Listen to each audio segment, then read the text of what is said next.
Hello, and welcome back, ladies and gentlemen, to Beyond the Summer presentation of the Star Ladder I-League Chinese Dota 2 tournament. It is going to be the group stage match between EHOME, Luminous, and VG.P Potential, and it's going to be Game 2 of this two-game series. So, for those watching on VOD, as there are quite a few people actually checking out the major right now, can't say I blame them. Yeah, we are now currently day 3 of Star Ladder. We got to see some really good performance from EHOME Luminous in game number 1. They're up now 1-0, and they had a lot of momentum going through the mid-game, the early mid-game in particular. The Lina really got farmed, got a lot of momentum behind her, and just they executed really well with their spells. VG.P with a great high ground defense late game lineup just dashed their hopes away, and were really bringing the comeback. Brought all the metrics in their favor, and then ended up, unfortunately, giving that lead back to EHOME Luminous in the end. So EHOME Luminous did take it, despite being at a disadvantage at that point in time, and now they're going to try to find a clear path to victory here to make another 2-0 happen. Like I said, they've already gotten 2 2-0s in their groups here, so they're looking really good already. They actually are probably the best seeded team right now, just based on their wins. But we'll see how that progresses as the Group A kind of concludes itself here. Anyways, let's get into the draft. Enough of me jabbering on. I'm Blaze, and let's see our last game for the night. 5 a.m. it may be, but sleepy cast, best cast. Let's do it. Wyvern going to be the first pick here for EHOME Luminous. Night Stalker being their follow through. So they've got supports covered. Maybe they run an off lane. Night Stalker, it's not unheard of, but at least for now, they've got a really good duo that can be involved early, zoning and even ganking. The Darkseer, Tusk, Doom, Undying, all these bans make a lot of sense. I see sometimes the Spirit Breakers being banned in Phase 1, often being banned in Phase 2. Yeah, I never actually see the hero picked, even when he's not banned. 10 seconds remaining. I'm not sure if it's just that sometimes it's not the game for it. But anyways, we got the Dazzle Shadowfiend opener from VG.P. This is something that I'd really like to do. Put Fan on SF, put heroes behind him to keep him safe, and just let him start tearing out. So I think a lot of VG.P's strength is built on their ganking presence with their supports and their ability to build up their cores. I mean, that might be a generic way of talking about Dota, but I really feel like those are the two things that they, in particular, exemplify on this team.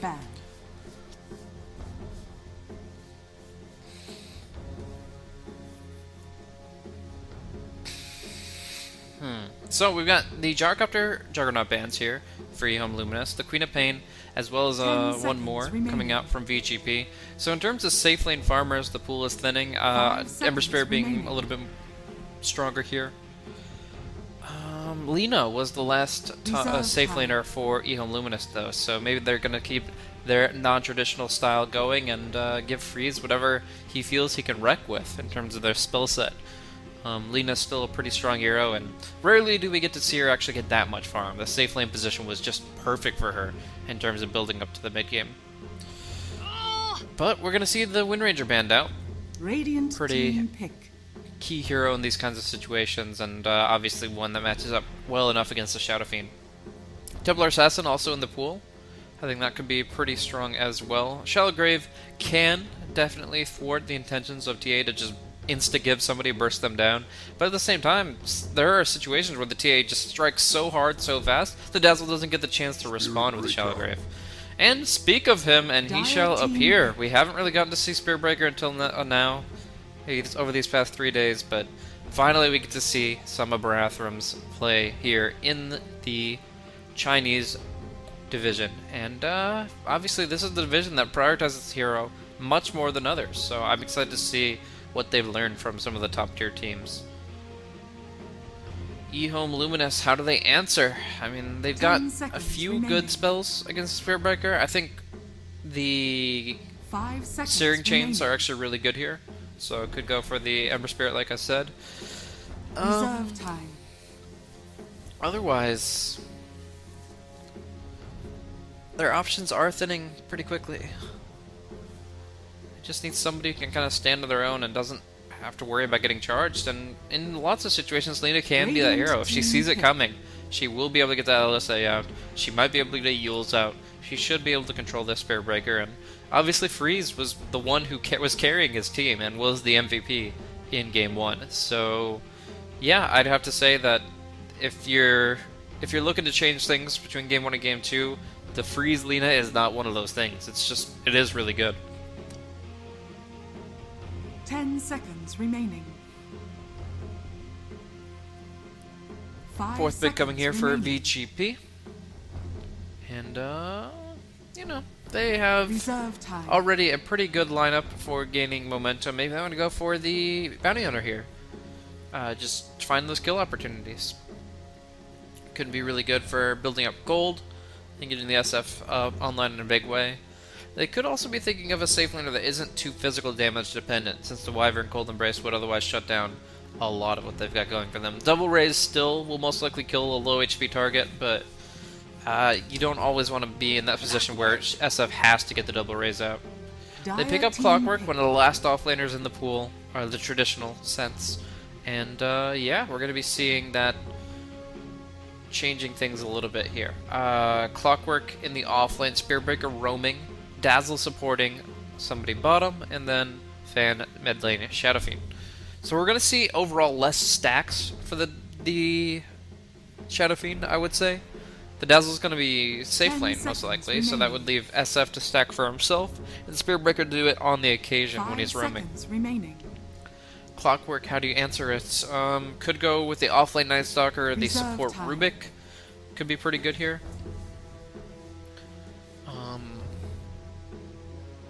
I like Rubik and Lina together. I think they are a really strong duo with the Telekinesis Light Strike Array. And then you've got some pretty good spells to work with as well. And the Clockwork could be facing some difficulties. But they pick up their next hero as a Viper. A hero that can survive a lot of the magical damage coming up from the Spirit Breaker, but otherwise doesn't really do much for me here. I'm not really sure what to think of the Viper. He'll do okay in his lane. They might be able to Death Ball behind him if he gets to pick up the mech early. But all in all, I'm not sold that this hero is really gonna be able to put out that much pressure. I'm much more interested in what the Lina's gonna do than what DXM can do on the Viper. Last time he played Dragonite though, and I guess that's a similar situation. They have obviously the Dragon Tail is much more involved than a Viper Strike, but you know it's an interesting pick. At least you're able to kite away from the Spirit Breaker and Clockwork pretty easily, and he's very survivable innately. So I'd say they've got some good tools at their disposal, but essentially a lot of times you're just gonna have to eat the charge. You don't really have a way to stop getting charged, so you're just gonna have the Spirit Breaker dive you under tower, and that could cause a lot of problems very early on. Slaughter is going to be the final ban here. 5 seconds EHOME Luminous didn't prioritize that for Phase 2, so they won't get it in Phase 3. And the Phantom Lancer is actually going to be taken out by VG.P.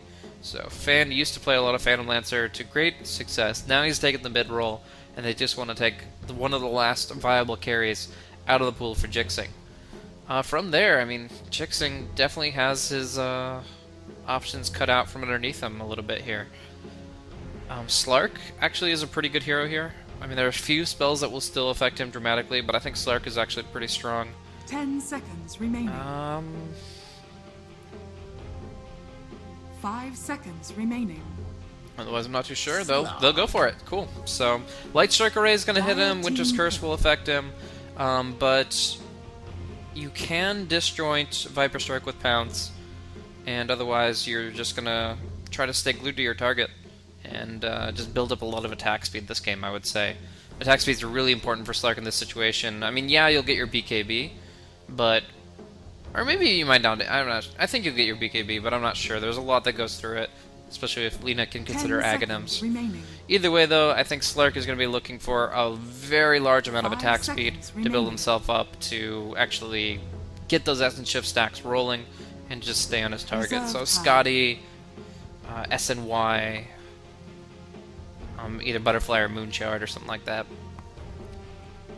And then Basher or Abyssal is probably a secondary pickup. Like, usually you'll see Slark as Abyssal third item most games. In this game, you don't really care if the target is bashed or just caught inside your pounds, inside your Scotty hits. I really feel like the Abyssal is something he could skip this game and be fine.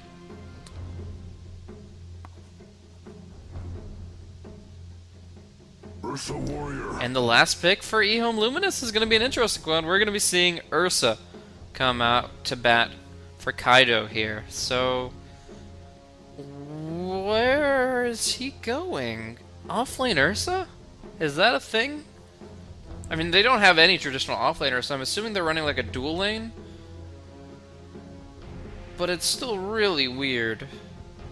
I mean, I think Ursa's pretty good against Slark. Your Fury Swipes stay up plenty long enough to keep on hitting him, and he can't dispel them. But I gotta say, they gotta get out of the laning phase, and I don't see like a jungle start. Maybe he does jungle Ursa.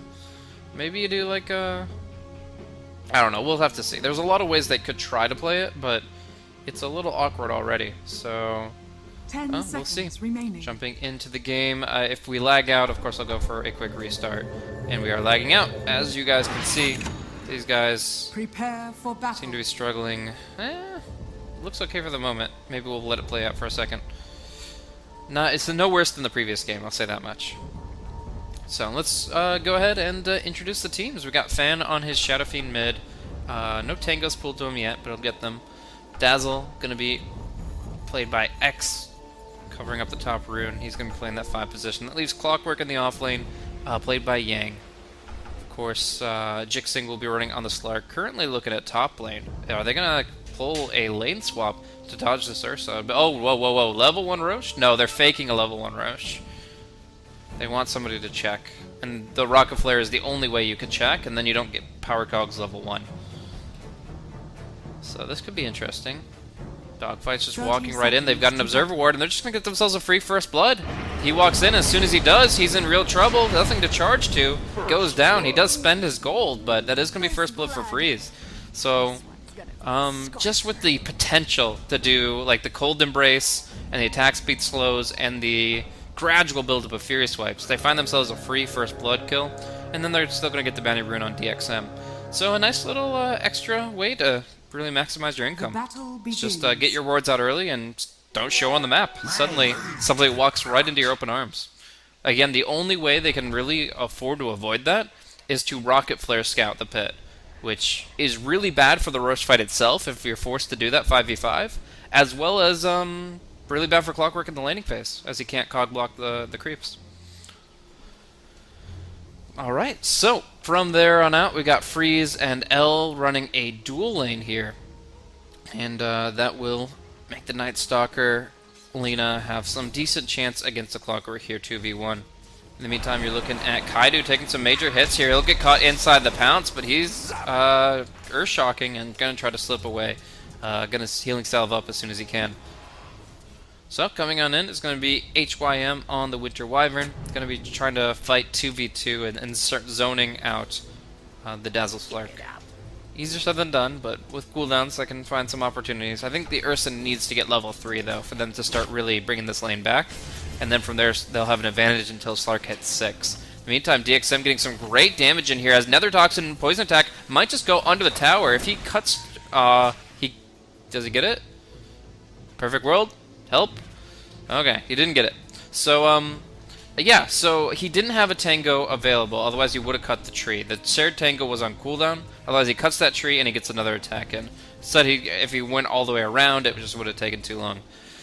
So in the end, Fan survives, but he is being kept at bay with 0 Necromastery, which is almost being as good as dead. And there it is, a freebie. Viper just takes a quick kill, and I guess the SF just tiptoes a little bit too far forward. Very awkward exchange. I've seen a lot of mid-deaths like that recently, and I'm not exactly sure what prompts that. Somebody is literally just in attack range of an opponent. There's nothing fancy about it. He shouldn't be there, and he is. But, you know, there it is. SF gets full HP, mana, and his bottle as he TPs to the front line. Obviously it was an intentional suicide, otherwise he just would have ran and died to the neutral creeps, but, you know. He does take a heavy walloping, and he's now at least coming to bat with 1 soul, 1 CS.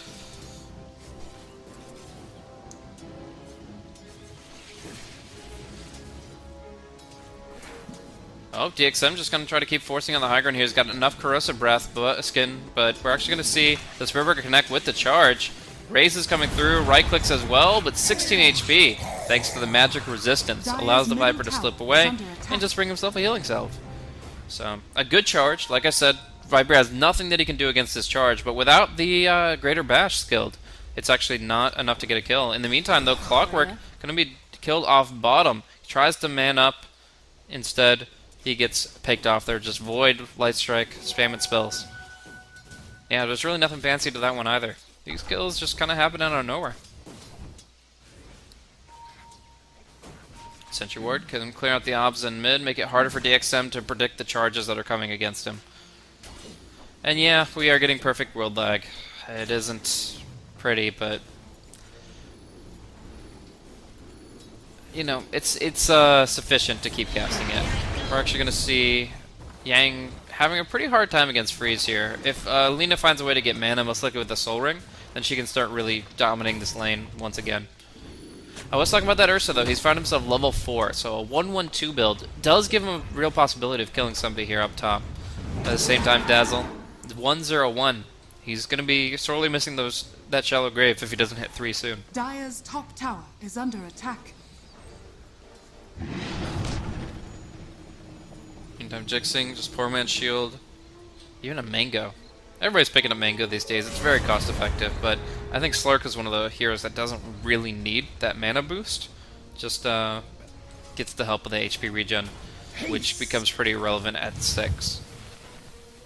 Rock it on! Phase Boots on Lina. Wow, Freeze is really starting to look to garner momentum. We've got a Hasted Night Stalker. I'm not sure if this is a tower dive, though, even with the haste rune. Clockwork's pretty secure here, under his tower, with cogs available. So instead, Night Stalker will look to go mid, where this Observer Ward should see him, yeah, very early on. So they'll just pull back. Really good Obs Ward here, actually. This is giving them all the information they need to avoid a critical death. But Morbid Mass, Stout Shield, all Ursa needs to go for Roshan. And while they're afraid of the Hunter and the Knight, they're actually just going to lose the Rosh. There's no way they can go over and scout this Roshan. And because the Night Stalker is roaming around. A level 3 Night Stalker is still scary lurking in the shadows. And you just can't walk up to it and go for it. So in the meantime, the Ursa, with his Morbid Mask, now has 18 Fury Swipe stacks, dealing 380 bonus damage. And the Morbid Mask will sustain him infinitely. Rocket Flare was scouted out, but too little too late. Oh man, if they had only done that immediately, that could have been amazing. But no, he gets the smoke off, but charge coming through. The Void cancel! L saves L's life. Yeah, that's going to be Ursa getting the Aegis. And actually, Dogfights may be going down. Viper Strike, yeah, Dogfights will fall. Will charge away, but he'll just die in the trees. Alright, so, yeah, Kaidu. Was caught in a pretty bad spot there, but the Night Stalker does a very nice job of canceling out the charge.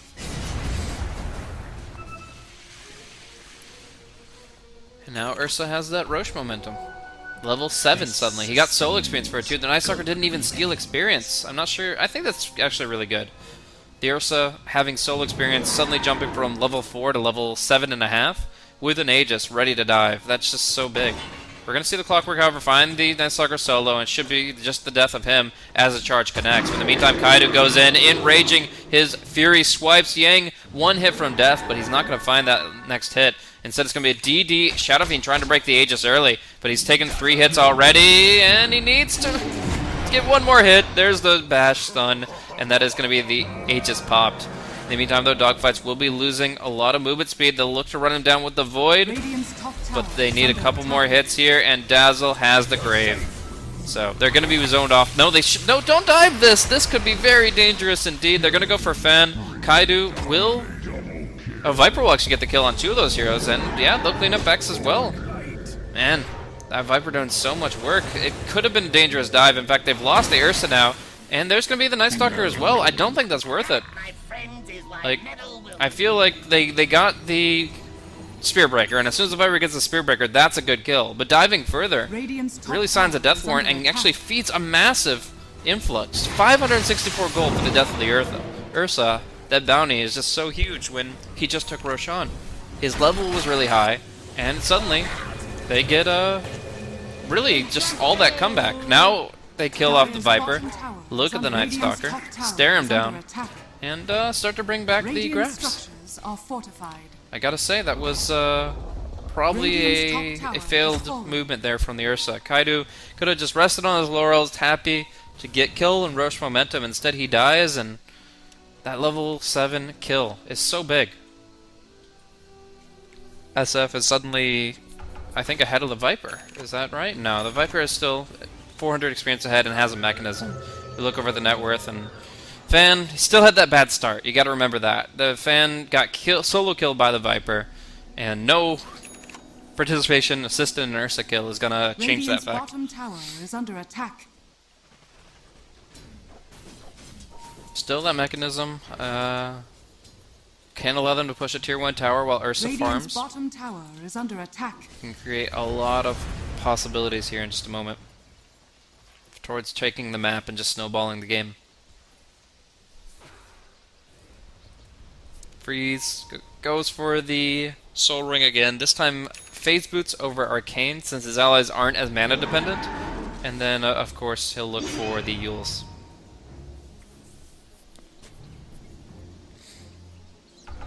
Phase isn't really great against Clockwork, but otherwise it's pretty solid. Alright, Slark, how's he doing? Jixing, farming up 3,400 net worth, actually out-farming the Ursa that he fought on the top lane, but now getting ganked up a little bit here. HYM doesn't, unfortunately, have the Winter's Curse, so just hitting him once with the Arctic Burn. Freeze, looking for the long-range Light Strike Array, but Slark's gonna Shadow Dance and speed himself away. Stack coming out, or just a farming pattern for Kaido. He's actually not attempting to stack more than what's already there. He's just looking to kill it off. The bigger the creep is, the easier Ursa has of killing it, because the Fierce Swipes just stack so hard so quickly. That's obviously why Roshan is such an easy creep for Ursa to kill. But yeah, so he'll rotate to the lane, farm that, go back to the Ancients, farm that. Triple stack might be a little hard for him to tank through, though. I will say that that's not the easiest set of targets to focus. So he's going to have to kind of draw the creeps out and smack them out halfway from the camp. Still with double overpower and enrage, he should be able to do pretty much anything and kill anything he wants. So you got to aggro it, target the big one, and just go to town. Oh, he's switching to the little drakes all over while I'm missing a kill on Lina. It's going to be a Slark and Clockwork jumping in. Yang finds a great hook shot, gets his urn charges rolling, and I'm just watching a bear smack dragons. So yeah, he clears out a full triple stack, though it does take some time. And even then, he's actually starting to drop pretty low. Alright, so it works out.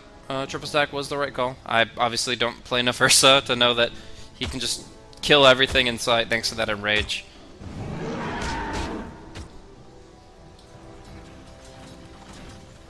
Dire's top tower is So, under attack. let's talk progression. We've got Spearbreaker looking for his tread, Slark for drums, Clockwork, Blade Mill, Dazzle, a wand. But where does this SF go? I'm not really sure. An SF that's this underfarmed, trying to flash farm as best he can, but with no real stacks to fall back on, what he really can do. I mean, he's out-leveling, or he's outpacing the Ursa in terms of net worth, which is good. But he just needs more, and the BKB is not going to give it to him. A mechanism is my instinct. I think that's still a really good pickup for him, but it's not going to be a catch-all. It's still going to give him some issues. An alternative maybe would be like a Shadow Blade, and just find like a kill opportunity and move really quickly on the map. Well, that might get you one or two cool escapes until they buy dust.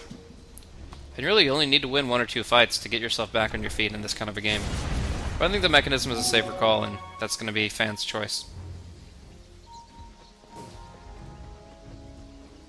Down bottom, Night Stalker looking for an opportunity. Kaido and Night Stalker could easily find themselves a kill.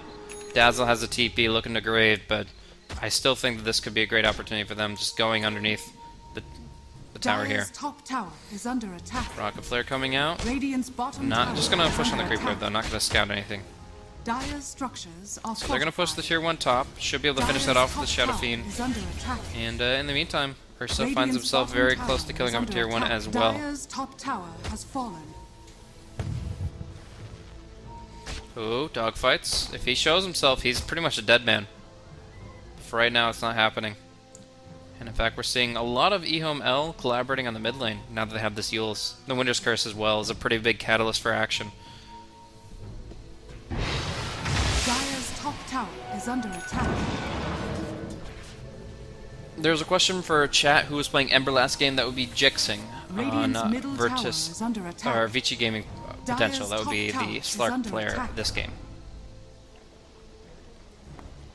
Mechanism complete for the Shadow Fiend. A pretty solid time. I just feel like, I don't know, EHOME are looking for an opportunity that's just not going to be there just yet. This is nighttime. This is their time to fight. They've got an Ursa. They've got a Snowball team. This is where they need to start finding kills, but they're not moving top. They're not pushing mid. We're not seeing enough out of them. And they've let the SF just come back Dire's in top full tower with this is under mechanism. Like, attack. suddenly SF is equal Radiant's net middle worth. tower is under attack. Halfway between the Lina and the Viper. He's got a mechanism to fight with. I feel like they missed an opportunity to really press the attack. Instead, now we've got 5 heroes ready to rumble. There is a nice little ward placed here, giving some good information. But, yeah, it's a Blink Slark moving in as quickly as possible. He pings out the ward as he runs by it with his Shadow Dance. And he actually might find this one too, now that I think about it. Yeah, Shadow Dance leaves here. He's like, okay, well, they see us in the middle. Can you sentry that now? And, Do it with flair. for now, they want to just get control of this area. Kaido going to come in for the flank, but the Karakok could really mess with him here. No, the hook shot does connect, despite the lag, and the blink follow through from Kaido tries to kill off Yang, but again, he can't stay on target against that clockwork. Now, going to see the Light Trigger Ray come down, the Winter's Curse not getting a chance to come out since there was the quick burst. Jixing, the Slark burned down by the Laguna Blade. Now Fan getting focused down. But the Shallow Grave will keep him up for a little bit longer here, and he might be able to kite his way away. No, he stands, he fights, he kills, and that will take down 2 more. But they bought back on the Slark, not sure about that. Freeze goes down, and Slark was a part of that.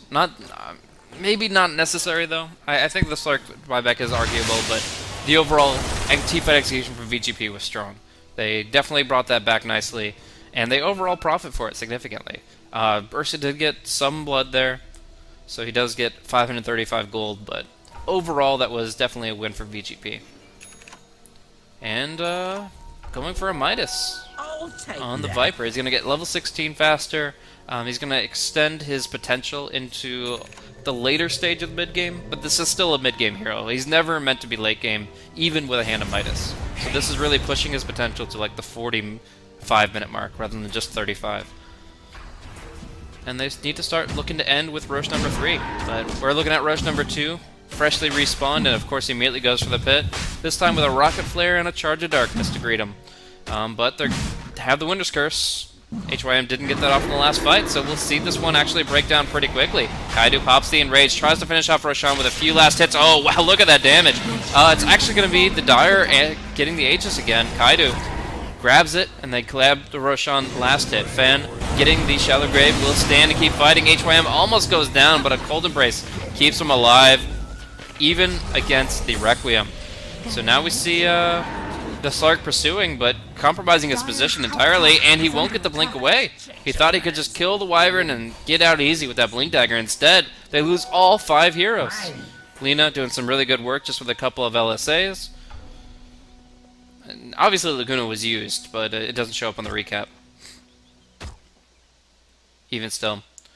Really good work overall from EHOME to keep coverage over the pit, and this is their time. This is where they're strongest, and they're going to go ahead and just push forward. BKB, the next item for Ursa. They just drink a Clarity, eat a mango, and then grab his Ogre Club. Man, this guy is mana hungry. But, you know, costs 175 gold, but it keeps you on the map, so that can be just as valuable if you keep farming and farming. Viper's going to go for the Aghanims next. Should find that at a pretty good pace from what we've seen. Perfect world lag. Please. Just hold off for 25 minutes. Radiant's bottom tower is under attack. Radiant structures are fortified. Tier 1 gonna be going down bottom.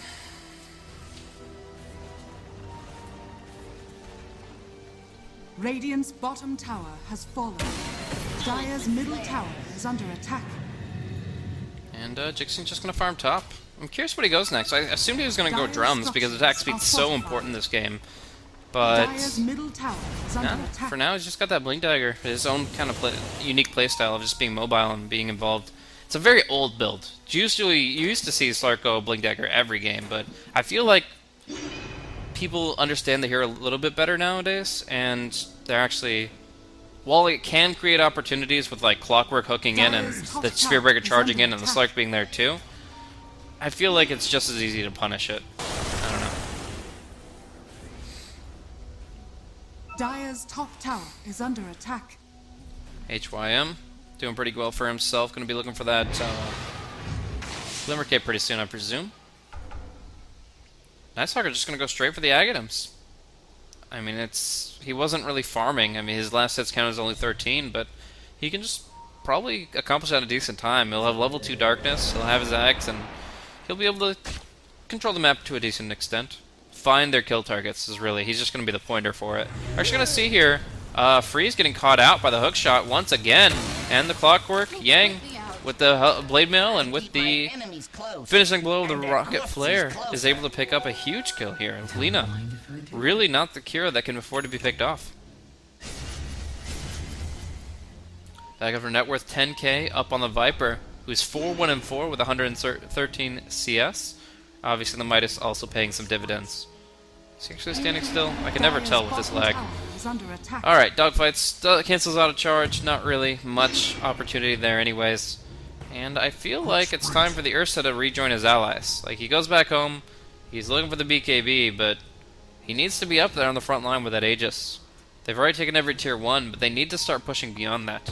Because I think Roche 3, that's the last peak they'll hit in this game. And then from there, it's a downslope that VG.P will start taking away. I mean, obviously it depends on how they build and how well the Winter Wyvern plays, but all in all, I do feel like they have kind of a timeline here. Oh, blinking past. Will you just walk right by? The Dazzle has to be shaking in his little booties, but he'll just calmly pull out the newspaper and TP away. 700 gold from the Aghanim Scepter. Smoke play comes out from bottom lane. They've got the nighttime advantage. They're moving through with that extra vision, with that extra movement speed, and they're going to look to bring Fawn down. He's got a mechanism. He's also got Yasha for movement speed, but neither will do him any favors here if they can catch him out. For now, though, they're trying to go behind the tower, hoping he's there. They get a good ward down. But again, these tricky wards are not as strong against a Slark that's been all over the map this game. And Jixig going for more mobility, going for the S and Y on top of that Blink Dagger. Very interesting. So they break the smoke, they go right for the tower here in mid. And of course they've got all the backup they need to make that work out clean. What in the world is that sound effect? Anyways, tier 3 tower going to be going down as well. It's actually taking a lot of hits here. And that's going to be about a third of it gone completely before they can start forcing VG.P back. They take the tier 2 in mid, but now we're going to see the hookshot here on HYM. Can they stop the Winter's Curse? Yes, they can kill him. He's going to have to buy back. He needs to get this Winter's Curse, and now VG.P need to split. They need to run, but they can't group up. They need to get out of here as quickly as possible. They go for the TP, but Freeze will get the cancel. Jixing in some real trouble, trying to run away. He will heal up and have to blink out. Fan on the front line will be focused, and that will be the death of him. Yang definitely not getting out of such a tough spot, and even Spiritbreaker falling to the wrath of the Ursa. So, all in all, a fight without Dazzle, and a fight they just shouldn't have taken. As soon as that buyback came out on the Wyvern, they had to leave. But instead they were still pushing forward for a few more seconds.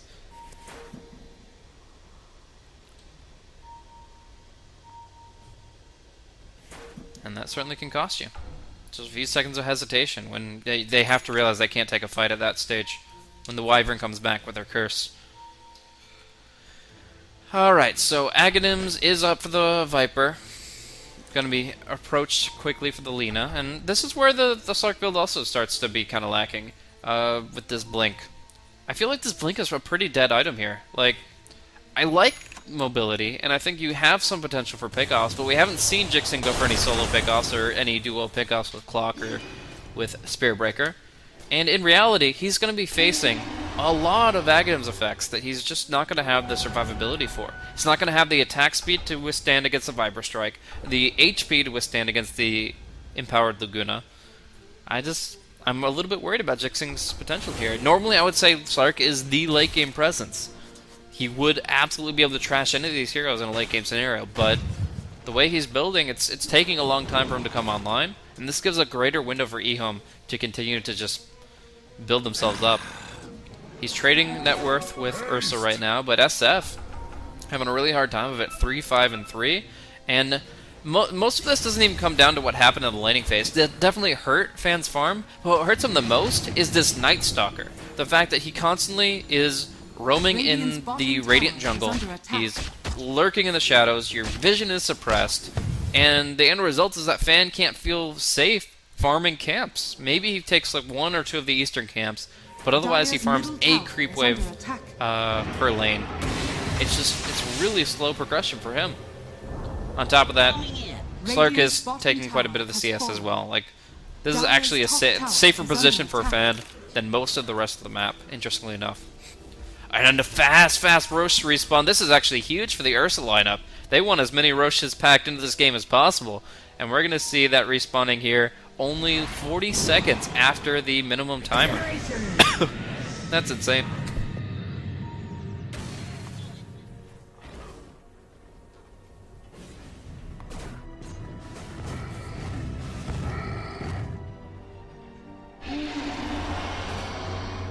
Sorry, I talked for about half an hour there, forgetting to take a drink of water. We're going to see Kaidu pop the VG.P in response to this aggression, and he actually will be able to stand here for a long time. But Yang just goes in, goes for the call play, forces a Winter's Curse, and we're just going to see TP away from the Spirit Breaker. They actually get very little for this. They have 10-second BKB used, the Winter's Curse on cooldown, and yet all they take down is a Clockwork. But at the same time, Mr. Roche with his cheese, ready to rumble.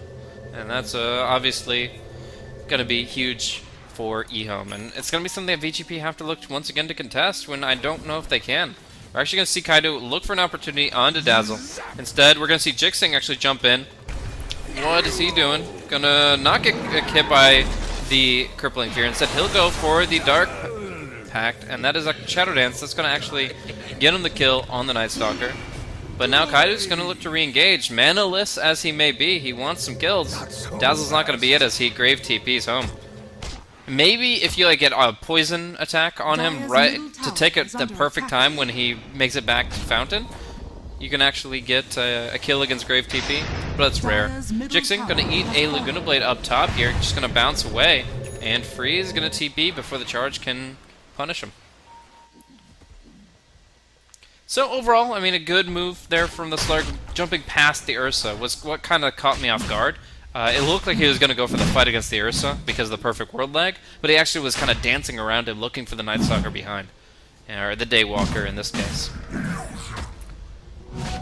Alright, so we've got 5k net worth favoring EHOME and about 3,500 experience, but they've had this kind of a lead for a long time, and it hasn't cemented them that much of an advantage here in the game so far. We're going to see the Enrage absolutely decimate Roshan, and maybe the hook shot could come through? No. They were looking at mid, but instead they're the ones that are now in retreat. And I would say EHOME are pretty confident at this particular stage of the game. Again, I would call this their last peak, but because Roche respawns so quickly, they actually might be able to get another one, and another boost in resurgence and potential, as they build up the Abyssal on the Ursa. Cheese went to the Wyvern for now. Here Viper, getting the Viper Strike onto Jixing. What's his attack speed right now? That is... oh, it tapers. Huh. I knew that the movement speed tapered, but for some reason I never thought the attack speed did. You learn new things every day. So yeah, he pounces that one. does disjoint it that time around. Flare's here. Yeah, I just was kind of surprised to see that attack speed just going up and up and up. It makes sense that the attack speed slow and the movement speed slow taper at the exact same curve, but I never really thought about it, I guess.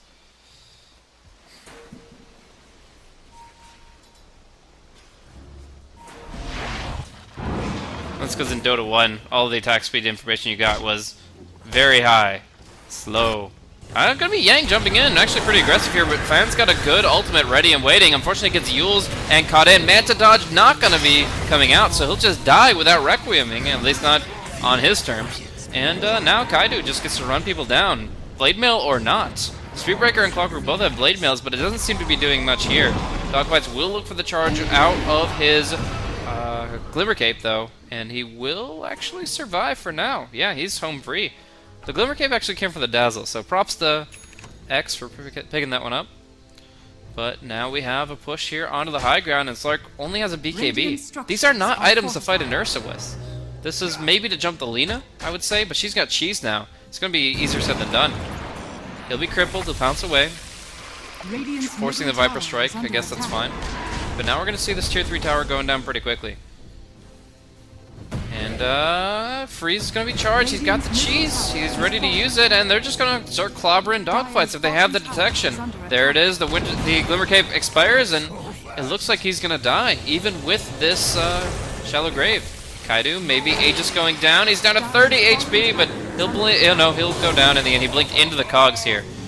And Yang killed him with the Blade Mail. But now he's come back up, full mana, full HP, ready to roll, just doesn't have the Enrage. Jixing, how much stacks does he have? 15, 16 stacks of Essence Shift as he starts hitting on his target, but he just can't stay on target, and now has to be jumping away as the Laguna Blade strikes against him.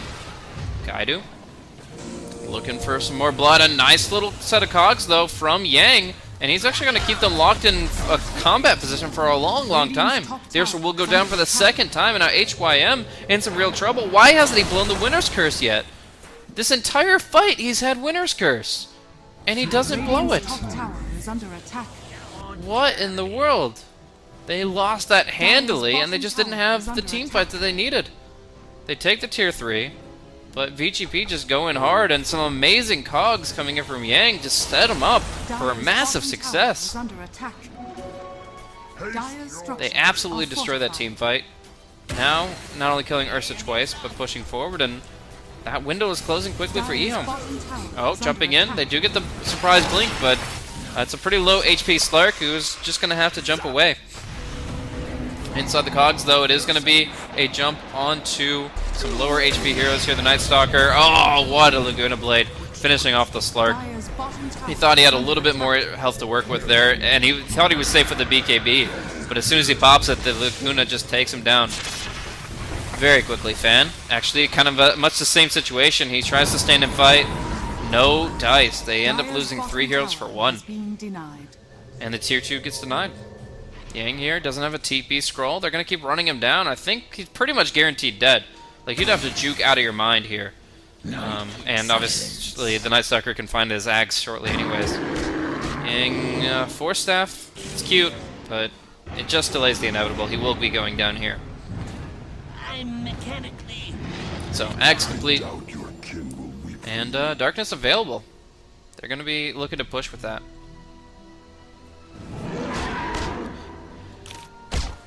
Yeah, I think they want to force the Clockwork buyback, which is actually a really easy thing to do, because most of the time with a team with a Clockwork, you have like a core hero that needs to buy back, and you want to start the fight, and then get the buyback, and then TP that hero up front.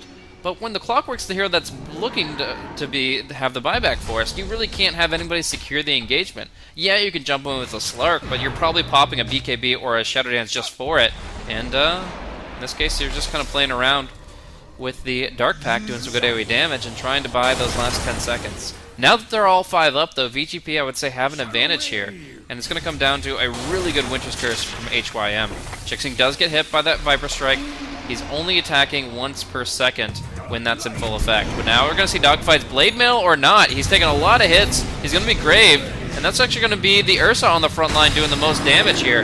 Or just popping the Enrage, trying to do the most he can with the Fury Swipes, but he just can't stay on target. He gets bashed around 2 or 3 times. We're going to see a quick buyback on the Slark as he gets focused down by the Laguna Blade again.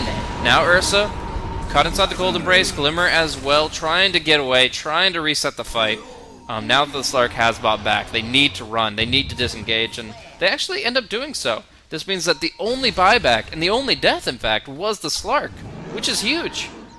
Just Lagunaing him down every time. This 850 pure damage is well over a third of his life, closing in on almost half of it. Slark just needs to get a Scotty out. He needs to get tanky.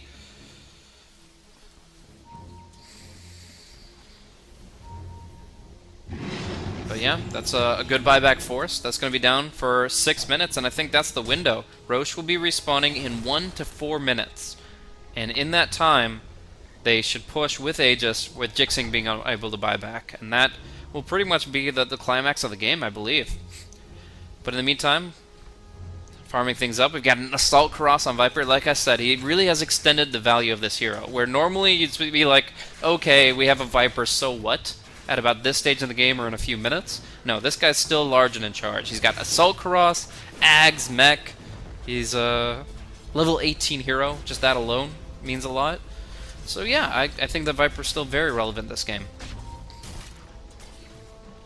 Lina looking for an opportunity in the Slark, but slippery as he is, it's unlikely to happen. Unless Jixing himself forces the issue. Oh, that would be a huge mistake. The Winter's Curse. Yeah, are they going to get it? Oh my gosh, he just died again! Did he just throw 2 games in a row? First on the Ember Spirit, now on the Slark. He died back for 87 seconds, and they're just going to push down mid. That's going to be a lane of Rax. 80 seconds is a massive time. They make me take 25 seconds to get to the Rax themselves. 10 seconds to clear it out. There's no way the Slark is involved in the next fight. I would say that Jixing's performance at in the last 5 to 10 minutes of Game 1 cost them a dramatic point advantage. I wouldn't say it lost them the game, but it was just near it on the Ember Spirit. And now, he just went out and diebacked across the map where he didn't need to be. I feel like this is another loss on his part. Incoming. We'll keep an eye on it. Slark coming back in 38 seconds. It's going to be on Fan to really hold the ground, but he gets Viper striked. He just gets clobbered. Glimmer Cape, I think they have the detector for it. Yeah, they pop the dust, but Kaido does get kited around a little bit by Yang. They hog knock back him, and Kaido now taking some massive damage. We'll have to pop the Enrage on the defensive. They'll just take the range racks, and that might be it.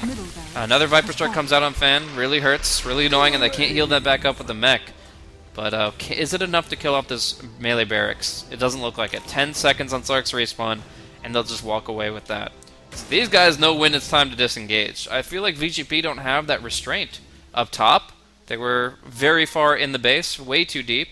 And then over here, when you have no buyback, this is not the place to be. So, it does cost them quite dearly. And now they're going to be up at 36 minutes, up against a level 13 Night Stalker with Aghanims and Gem. 36 minutes, the map belongs to the Knight, and the Roshan respawns. All of that allowing VG.P to pretty much just huddle in their base and hide.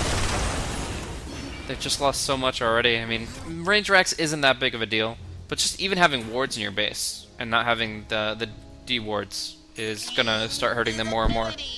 This is nice though. Well, I'm talking a lot about how Slark is the late game carry. You can't count out Shadow Fiend. Still brings a lot to the table when he has some good items, and he's actually built himself up to the second highest net worth, where Jixing has bought back and diebacked his net worth down to 5th place. We actually see that Shadow Fiend is actually doing pretty well in terms of items. He's got Manta, Butterfly, Mech, and right now there's no counter to the evasion. And as I've stated before, Ursa is not the kind of hero that wants to buy MKB. So Butterfly is actually the perfect item, and I think that might actually change the Laguna Blade focus over to the Shadow Fiend. I'm not sure, but Incoming. I mean, that is literally half of Shadow Fiend's HP if they get the Laguna on him. So, pretty important. Butterfly's also good against Winter's Curse, since obviously your allies are attacking you in that case too. We're actually going to see Yang just get obliterated. The Abyssal was used actively there, but now they'll look for one more. Jixing, can they get the curse on him? No, they need a blink or a force on the Wyvern, and that's just not there. Oh, Jixing, what are you doing? Stop fighting! You can't fight this. He'll disjoint the Viper Strike with the pounce, the blink away. In the meantime, the Dazzle gets picked off, and the Winter's Curse guarantees the Spirit Breaker's death. Oh my. They really can't fight this. This is not even a Roshan factor anymore.